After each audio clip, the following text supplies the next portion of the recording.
Hello guys. पिछले दिनों में हमने एक वीडियो डाला था, हमने एक शॉर्ट वीडियो डाला था जिसमें हम बता रहे थे कि किस तरह से हम पेपर्स को अटेम्प्ट करते हैं, क्या हमारे मॉक्स में स्ट्रेटेजी रहनी चाहिए, मॉक्स को एक्चुअली सॉल्व कैसे करना चाहिए, और मॉक्स को जब अपन सॉल्व करते हैं नंबर जैसे भी आते हैं उन नंबरों से हमें क्या सीखना चाहिए, एक्चुअल में मॉक्स को हम एनालाइज कैसे करते हैं। ये सारी बातें हम आज इस वीडियो में डालेंगे। हो सकता है वीडियो थोड़ा बहुत बड़ा हो जाए, थोड़ा सा पेशेंस के साथ साथ आप लोग इसको देखेंगे, then definitely you will be able to get benefit from it. First of all, जिस भी पेपर में, जैसे पिछले पेपर्स कुछ हुए, उन सभी पेपर्स में हमने देखा कि भाई कई बार क्या होता है, कोई भी जो ऑर्गेनाइजेशन है, कोई भी जो कमीशन है, वो क्वेश्चंस का पैटर्न बदल देता है। पर आप जब ध्यान से देखेंगे तो किसी भी पेपर के अंदर जब भी कोई नया पैटर्न आता है तो वो अचानक से नया पैटर्न नहीं आ जाता है। आप पिछले कुछ 2 3 4 5 साल के पेपर्स को एनालाइज करेंगे तब आपको ये पता चलेगा कि कुछ क्वेश्चंस रैंडमली, कभी एक क्वेश्चन कभी दो क्वेश्चंस किसी साल में इंट्रोड्यूस करे जाते हैं, और फिर अगले कुछ सालों में उसी टाइप के क्वेश्चंस के नंबर बढ़ जाते हैं। मतलब फॉर एग्जांपल मान लो किसी साल में 5 क्वेश्चन ऐसे आए जो कि एक नए पैटर्न पे बने हुए थे। अब आने वाले 2 3 एग्ज़ाम्स में ऐसा होगा कि वो 5 से 10 हो जाएंगे, फिर 15 हो जाएगा, और एक बार ऐसा भी होगा कि ज़्यादातर पेपर वैसा ही दिखने लग जाएगा। चाहे वो यूजीसी के एग्ज़ाम्स हो या बाकी कोई भी इंपॉर्टेंट एग्ज़ाम्स हो, सभी एग्ज़ाम्स में एक ये पैटर्न रहता है। तो क्या करें फिर? तो हमें पता है कि किसी भी चाहे वो किसी भी एग्ज़ाम की बात हो, हर एग्ज़ाम में एक बेसिक बात ये होती है कि उस एग्ज़ाम में कुछ क्वेश्चंस बहुत ईजी आते हैं, कुछ क्वेश्चंस मॉडरेट आते हैं, और कुछ क्वेश्चंस बहुत हार्ड होते हैं।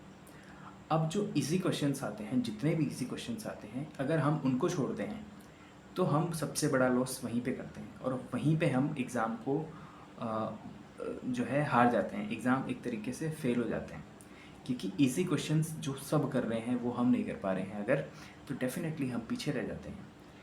तो सबसे पहले वी हैव टू फोकस कि भाई जो बहुत इजी क्वेश्चंस हैं, जो पीवाईक्यू से रिपीट होके आ रहे हैं, या पीवाईक्यू से समझ के हमने जो प्रैक्टिस करी है, या मॉक में हमने जो क्वेश्चंस देखे हैं वहीं से क्वेश्चंस आ रहे हैं, तो उस चीज़ का ध्यान रखना है कि फ़र्स्ट ऑफ़ ऑल जब हम पेपर को खोलेंगे तो पेपर से एक बार गो थ्रू करेंगे कि भाई हाँ, दीज आर द क्वेश्चंस जो कि हमें आते हैं थोड़े बहुत। तो पेपर को सॉल्व करने का तरीका भी हम बताएंगे कि आने वाले कुछ वीडियोस में। हो सकता है अगर इस वीडियो में कंप्लीट हो जाएगा देन इट्स ओके, बट ठीक है, अगर ये ज़्यादा बड़ा वीडियो होता है तो हम दूसरा वीडियो बना देंगे। तो हम देखते हैं कि पेपर के अंदर क्या होता है कि कुछ जो इजी क्वेश्चंस आते हैं, सबसे पहले हमें उनको सॉल्व करना चाहिए। अब हमें पता कैसे चलेगा कि इजी क्वेश्चंस कौन से हैं? फर्स्ट ऑफ ऑल मान लो आपके सीबीटी होते हैं, और पेपर 1 और पेपर 2 यूजीसी नेट की हम बात कर रहे हैं। पेपर 1 और पेपर 2 के अंदर हम देखेंगे कि अराउंड 150 के आसपास क्वेश्चंस होते हैं। 150 क्वेश्चंस में से कुछ क्वेश्चंस ऐसे होंगे जो आपको डेफिनेटली शॉर्ट आपको उनका आंसर पता है।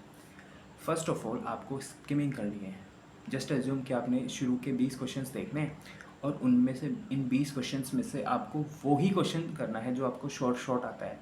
बाकी क्वेश्चन जो आपको नहीं आते उनको मार्क एज रिव्यू करो और आगे बढ़ो। इसी को बोलते हैं आर्ट ऑफ स्किपिंग। इसके बाद में जो क्वेश्चंस आप इस चीज़ को देखेंगे कि पूरा पेपर अटैम्प्ट करने के बाद में आपको लगेगा कि कम से कम आप 20 से 30 क्वेश्चन ऐसे हैं जो आप कर चुके हैं आराम से, क्योंकि वो एकदम शॉर्ट आप कर पा रहे थे। अब आते हैं मॉडरेट टाइप के क्वेश्चंस। मॉडरेट टाइप के जो क्वेश्चंस हैं उन क्वेश्चंस को आप, किस तरह के होते हैं मॉडरेट टाइप के क्वेश्चंस? इसका एग्जांपल है कि आप उसमें से कुछ ऑप्शंस को एलिमिनेट कर पा रहे हैं और कुछ ऑप्शंस को एलिमिनेट नहीं कर पा रहे हैं। यानी कि 50-50, या एक ऑप्शन आपको आता है, या 2 ऑप्शन आते हैं, या 3 ऑप्शन आते हैं, पर फिर भी एग्ज़ाम में वो अपन गलत कर देते हैं। ऐसे क्वेश्चंस को अगर आप ध्यान से देखोगे तो इनमें एक पैटर्न होता है कि आप या तो 4 ऑप्शन में से 2 ऑप्शन कर पा रहे हो, 2 ऑप्शन आप कंफ्यूज उसमें हो रहे हो, 50-50 आ रहा है आपका, तो उसमें आप थोड़ा सा एक्स्ट्रा टाइम दे सकते हो। और इन्हीं क्वेश्चंस में आपको थोड़ा दिमाग यूज़ करना है, लेकिन इस बात का ध्यान रखना है कि पेपर के शुरुआत में इन क्वेश्चंस को नहीं करना। जब आप शुरू कर रहे हो, शुरुआत में आपको सारे इजी क्वेश्चंस टारगेट करने हैं। उसके बाद में जब क्वेश्चंस आप टारगेट कर लोगे इजी वाले, तब मॉडरेट्स पे आना है। और जब मॉडरेट्स जो हैं, अगर मान लो जस्ट अज्यूम के 50 और 60 के आसपास मॉडरेट क्वेश्चंस हैं, और आप उनमें से 30 भी कर पाते हो, इवन 20 भी कर पाते हो एक बार रीड करने के बाद में, तो फिर it will be very good, है ना। और इसके बाद में अपन जाएंगे तो अपन देख सकते हैं कि आप हार्ड क्वेश्चंस की तरफ जा सकते हो।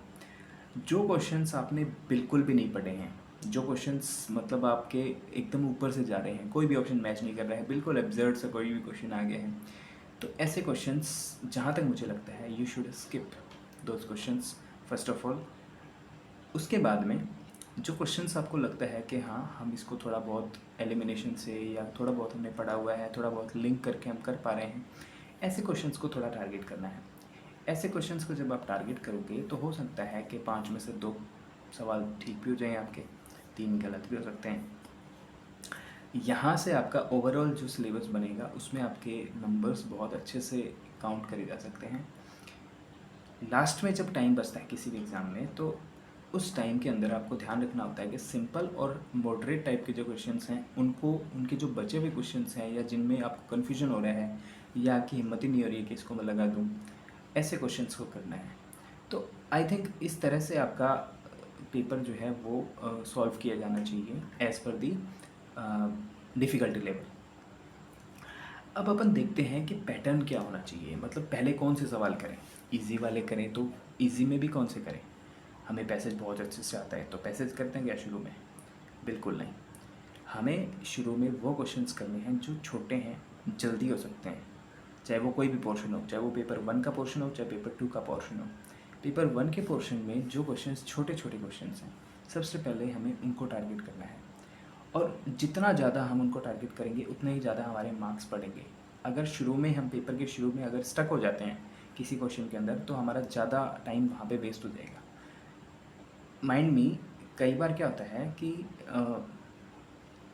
बहुत सारी क्वेश्चंस इस तरह के जानबूझ के डाले जाते हैं जो कि टाइम आपका वेस्ट कर दें, और इन्हीं टाइम वेस्ट करने के चक्कर में आपका पेपर भी रह जाता है। कई बार आप इस चीज़ को फील भी करोगे कि पेपर, बहुत सारे बच्चे बोलेंगे कि पेपर बहुत लेंदी था। पेपर लेंदी तभी लगता है जब हम उसको मैनेज नहीं कर पाते हैं। तो बेसिकली हमें इस बात का ध्यान रखना है कि ये सारी चीज़ें तभी एकदम सही होंगी जब आप पैटर्न देखेंगे पेपर को सॉल्व करने का, कि जो पेपर में टॉपिक्स आपको आते हैं वो टॉपिक्स गलत नहीं होने चाहिए। जो टॉपिक्स नहीं आते उनमें हो सकता है कुछ गलती हो जाए, लेकिन जो आते हैं, जो पढ़े हुए हैं, जिनको रिपीट किया हुआ है, वो क्वेश्चंस बिल्कुल भी गलत नहीं होने चाहिए। आई होप इतनी इन्फॉर्मेशन आपको थोड़ी बहुत समझ में आई होगी, और अगर नहीं आई है तो कमेंट में बताइए मेरे को।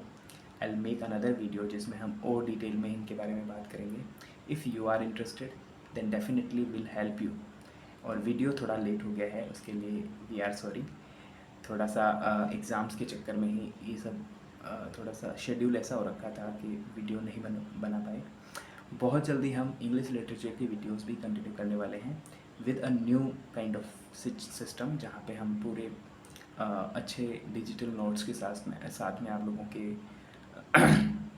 क्वेरीज और प्रॉब्लम्स को सॉल्व कर पाएंगे डेफिनेटली। इसके साथ ही वी आर थिंकिंग कि हम इंग्लिश लिटरेचर के अलावा कुछ और सब्जेक्ट्स भी इस चैनल पर चलाएं। तो do let me know in the comment section कि भाई ये हमें करना चाहिए कि नहीं करना चाहिए। Thank you. I hope you like it.